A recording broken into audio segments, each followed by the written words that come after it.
Hi everyone, welcome back to my channel learn with Khushnuma. आज का हमारा टॉपिक है टिश्यू यानी कि ऊतक। और आज हम इस टिश्यू वाले टॉपिक को वनडे एग्जाम्स को नज़र में रखते हुए पढ़ेंगे। जितना पेपर्स में पूछा जाता है जैसे कि MTS, GD, इन सब में बहुत कम पूछे जाते हैं साइंस से क्वेश्चन, तो हम उतना ही पढ़ेंगे जितना हमको एनफ होगा, ज़रूरत होगी। बहुत ही सिंपल तरीके से पढ़ेंगे और फटाफट से स्टार्ट करते हैं बिना टाइम को वेस्ट किए हुए। जो हमारा टिश्यू है ये क्या होता है?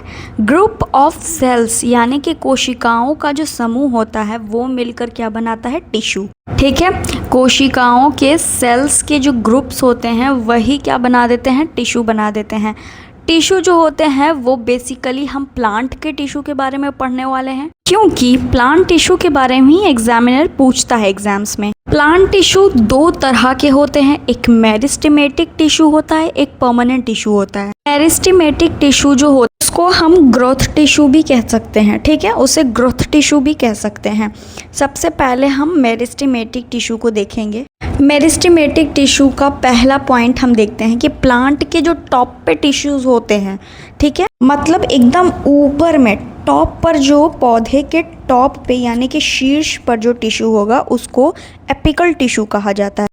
सेकेंड पॉइंट है कि प्लांट के नोड पे यानी कि छोटे छोटे जो होल्स होते हैं, प्लांट के जो नोड्स होते हैं, उस पे जो टिश्यू होता है उसको इंटरकैलरी टिश्यू कहते हैं। नाम आपको याद रखना है, यहाँ पे मेंशन नहीं है पर मैं जो बोल रही हूँ तो आप कॉपी पे पेन से आप उसको लिखते हुए चलिएगा, क्योंकि बहुत सिंपल से पॉइंट्स हैं वो हमें कॉपी पे लिखने होंगे। सबसे पहले हमने क्या देखा? प्लांट के जो ऊपर एकदम टॉप पे रहता है वो एपिकल टिश्यू होता है, जो उसके नोड्स पे होते हैं उसको हम इंटरकैलरी टिश्यू कहते हैं। अब तीसरा पॉइंट है कि लैटरल टिश्यू क्या होता है? लैटरल टिश्यू देखो, जो प्लांट का जो तना होता है, पौधों के तने में पाया जाने वाला टिश्यू लैटरल टिश्यू कहलाता है। अगर पूछ लिया जाए कि टॉप पे कौन सा टिश्यू होता है पौधे के, तो आप एपिकल बता देना। अगर स्टेम्स में, पौधों के तनों में कौन सा टिश्यू होता है तो आप लैटरल बताइएगा। अगर वहीं पे बात कर दी जाए कि आपके प्लांट के पौधों के नोड्स पे कौन से टिश्यू होते हैं तो आप इंटरकैलरी टिश्यू बोलेंगे। मेरिस्टेमेटिक टिश्यू हमने कंप्लीट कर लिया। परमानेंट टिश्यू देखेंगे। परमानेंट टिश्यू भी दो टाइप्स के होते हैं। सिंपल टिश्यू होता है, एक कॉम्प्लेक्स टिश्यू, मतलब सिंपल परमानेंट टिश्यू और complex permanent tissue.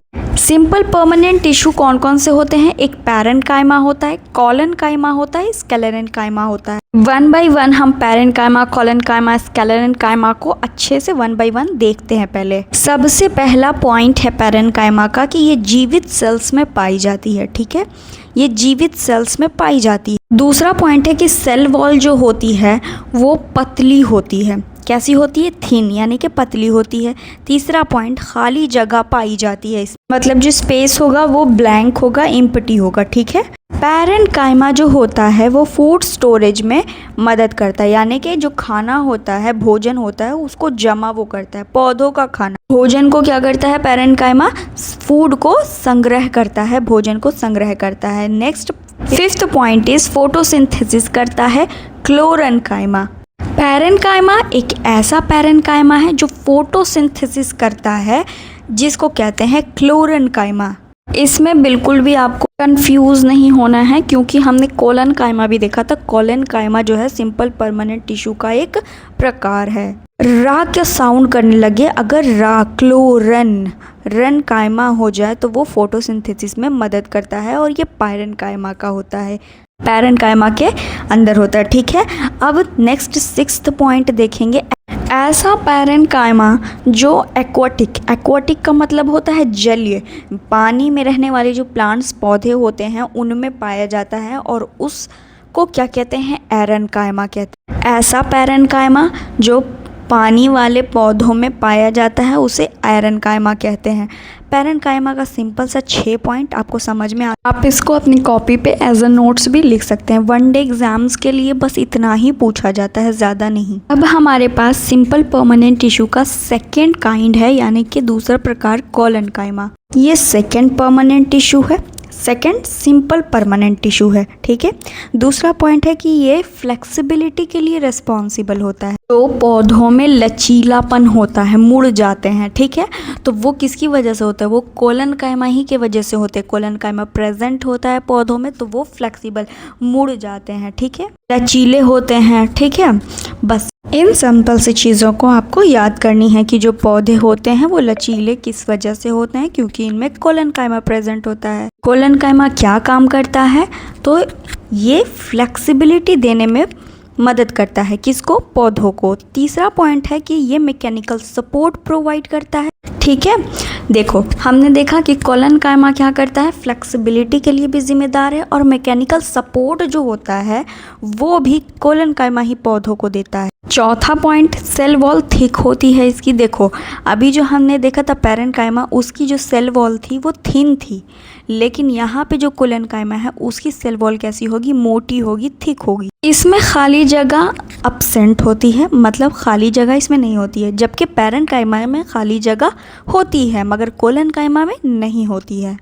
Sixth point ये है हमारे पास कि लिविंग सेल्स होती हैं, जैसा कि पैरेंट कायमा में भी थी और इसमें भी है। सेकंड सिंपल परमानेंट टिश्यू में हमने क्या क्या चीज़ें देखी कि कोलन कायमा जो है ये सेकंड सिंपल परमानेंट टिश्यू है। दूसरा पॉइंट हमने देखा कि ये फ्लेक्सिबिलिटी जो होती है पौधों में इसकी वजह से होती है। आफ्टर दैट हमने थर्ड पॉइंट ये देखा, प्लांट्स यानी कि पौधों को ये मैकेनिकल सपोर्ट प्रदान करता है।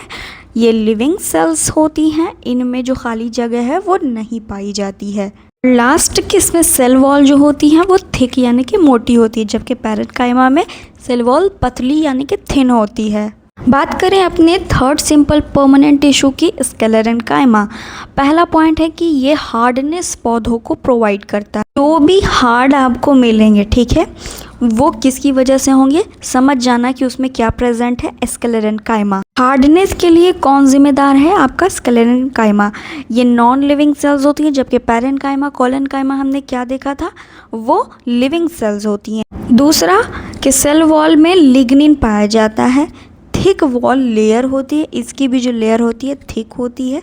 स्पेस इसमें भी नहीं होता है, जैसा कि कोलन कायमा में भी था। सिंपल परमानेंट टिश्यू का हमने तीनों प्रकार पढ़ लिया अच्छे से। अब हम कॉम्प्लेक्स परमानेंट टिश्यू देख लेते हैं। इसमें जाइलम और फ्लोएम आता है। जाइलम जो है वो पानी को ट्रांसफ़र करने के लिए, पानी पहुंचाने के लिए ज़िम्मेदार होता है। फ्लोएम जो है वो भोजन पहुंचाने के लिए पौधों में ज़िम्मेदार होता है, ठीक है। कॉम्प्लेक्स परमानेंट टिश्यू में हमने देखा जाइलम और फ्लोएम को। जाइलम क्या करता है? पौधों में पानी पहुंचाता है, और फ्लोएम क्या करता है? वो भोजन को भेजता है। अब जाइलम के भी 4 टाइप्स होते हैं, xylem parenchyma, xylem fibre, xylem tracheids और जाइलम वेजल्स। आई बात समझ में? जाइलम में कितने टाइप्स होते हैं? 4 टाइप्स होते हैं, एक पैरेन्काइमा, फाइबर और ट्रैकिड्स और वेजल्स। जबकि फ्लोएम में 5 टाइप्स के होते हैं। फ्लोएम कितने टाइप्स के होते हैं? 5 तरह के। पैरेन्काइमा, फाइबर सेम रहेगा, बस इसमें बदल जाता है। तो सीव ट्यूब, सीव का मतलब होता है चलनी, सीव सेल्स होते हैं यानी कि चलनी कोशिका, और कंपेनियन सेल, ठीक है, यानी कि साथी कोशिका। इतनी चीज़ों को आपको एज इट इज़ अपने नोट्स में लिख लेना है, कॉपी कर लेना है। याद हुए? जाइलम के 4 प्रकार होते हैं और फ्लोएम के 5 प्रकार होते हैं। पैरेन्काइमा और फाइबर तो दोनों में सेम रहेगा, बाकी जो आपका ट्रैकिड्स और वेजल बदल जाएंगे। जाइलम में, फ्लोएम में आपका ट्यूब और सेल, कौन कौन सा? सीव सेल और कंपेनियन सेल और सीव ट्यूब हो जाएगा। हमने क्या पढ़ा कि जाइलम जो है वो पानी पहुंचाता है पौधों पे, और उसके 4 प्रकार होते हैं। इन्हीं प्रकारों को हम क्या क्या काम करता है वो सिंपली समझेंगे। जो देखो हमने ट्रैकिड्स और वेजल्स बताए थे आपको लास्ट, उसके बारे में कुछ यूँ हैं कि सेल वॉल जो होती है उनकी थिक यानी कि मोटी होती है, और ये डेड सेल्स होते हैं, मृत कोशिका होती है, और ये पानी तो पहुंचाता ही है जाइलम। और ये प्रकार भी ट्रैकिड्स और vessel, xylem tracheid, xylem vessels किसके प्रकार हैं?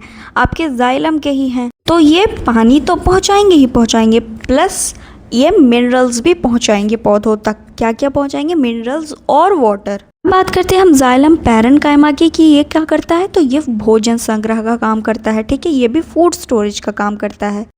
और फिर हम देखेंगे अभी हमने पैरेन्काइमा में भी शुरू में यही देखा था, है ना, शुरू में भी हमने यही देखा कि पैरेन्काइमा फूड स्टोरेज का काम करता है। अब हम देख लेते हैं जाइलम फाइबर। जाइलम फाइबर क्या करता है, मैकेनिकल सपोर्ट देता है। ये क्या करता है, मैकेनिकल सपोर्ट देगा। अब बात की जाती है हमारे फ्लोएम टिश्यू की। फ्लोएम टिश्यू में हमने क्या देखा था, 5 प्रकार देखे थे, उन सब का देख लेते हैं। एक तो हमने देखा था पैरेन्काइमा, फाइबर देखा था, फिर सीव ट्यूब, सीव सेल और कंपेनियन सेल देखे थे। आइए देखते हैं। सीव ट्यूब जो था वो होल यानी कि डक्ट होता है। सीव ट्यूब होल या डक्ट होता है, ये लिविंग सेल्स होते हैं। फ्लोएम फाइबर जो होता है वो डेड सेल होता है। सीव सेल जो होता है वो लिविंग सेल्स होते हैं। सीव सेल्स लिविंग सेल्स में होते हैं। फिर कंपेनियन सेल्स लिविंग सेल्स और हेल्प करते हैं। कंपेनियन का मतलब ही साथी होता है, तो ये साथी क्या करेगा, मदद करता है। ठीक है। पैरेन्काइमा क्या करेगा, पैरेन्काइमा भी एक लिविंग सेल्स है। बस इसके बारे में इतना ही जानना है, इससे ज़्यादा जानना भी नहीं है वन एग्जाम्स के लिए। टिश्यू बस इतना ही, इससे पूछा जाएगा। अगर क्वेश्चंस बनते भी हैं एसएससी के किसी एग्जाम्स में तो इससे ज़्यादा नहीं बनेंगे। एसएससी भी जैसे कि आपका जीडी हो गया, एमटीएस हो गया, इन सभी में इतने ही आते हैं क्वेश्चन। सभी क्वेश्चंस हमने आराम से कर लिए। पसंद आई होगी, सारी चीज़ें समझ में आई होगी तो लर्न विद खुशनुमा को सब्सक्राइब और वीडियो को लाइक ज़रूर कीजिएगा। मिलते हैं नेक्स्ट वीडियो में इसी तरीके की और हेल्पफुल वीडियो के साथ। जब तक के लिए अपना ख्याल रखिए और हाँ, टिश्यू का जितना भी PYQs है वो लगा लीजिए।